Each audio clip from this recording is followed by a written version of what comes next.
Extreme changes in weather patterns, water scarcity and rising sea levels, these have been identified as only some of the believed human-induced factors that have led to global climate change. But the conversation on climate change, is it one that we have enough of here in South Africa? Tonight, the Department of Environmental Affairs, in collaboration with the University of Johannesburg's energy movement, who brought us the African Solar Drive, will host a debate on this very serious environmental challenge we all face. Now, to talk to us about this, we are joined in studio by UJ's Energy Movement Project Manager, Nickey Janse van Rensburg. A very good morning to you, Nickey.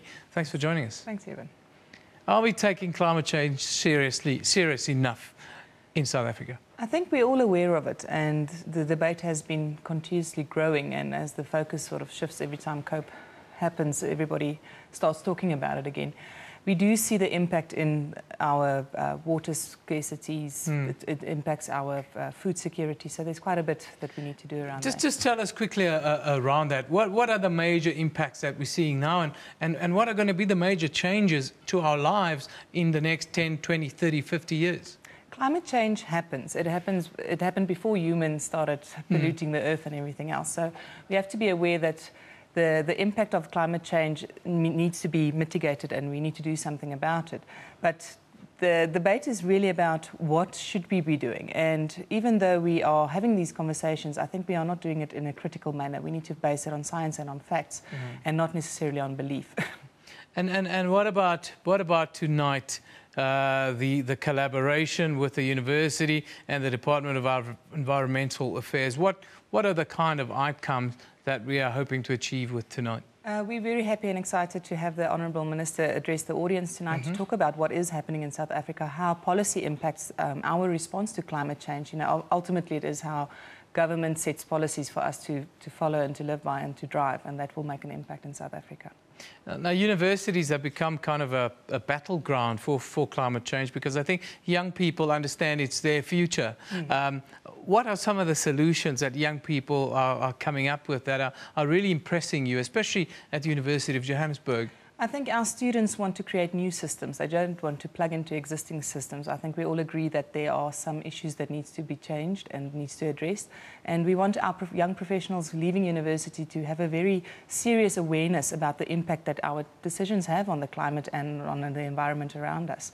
And universities creates a platform where we can actually talk to the community, work with the community and collaborate and take the research out into the community, make it common knowledge and make it popular so that people adopt the new solutions. What about big business? You know, big business is such a critical stakeholder in the entire climate change debate. Are they engaged enough in this conversation? Are they even there tonight? They are there tonight, and I think what big business is realising is that there's actually quite a bit of opportunity in this as well. South Africa has a lot of renewable resources available to us, and in that lies the green economy. And if we start pursuing these opportunities, there's actually money to be made on this.